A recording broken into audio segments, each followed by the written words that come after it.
ಚಾಮೃತವ ಪಡೆಯಬೇಕು.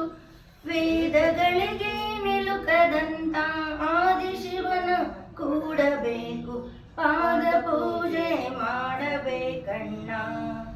ಸಂಗಮೇಶನ ಪಾದ ಸೇವೆ ಮಾಡಬೇಕಣ್ಣ. ಆರು ರಿಪುಗಳ ಗೆಲ್ಲಬೇಕಣ್ಣ.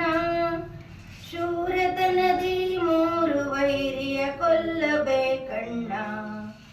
ಆರು ಮೂರು ವೈರಿಗಳನ್ನು ಜವದಿ ನಾಶ ಮಾಡುವಂತ ಗುರುವಿನಿಂದ ಪಂಚಾಕ್ಷರಿಯ ಅರಿತು ನಿತ್ಯ ಪಠಿತಾಮೃತವ ಪಡೆಯಬೇಕು.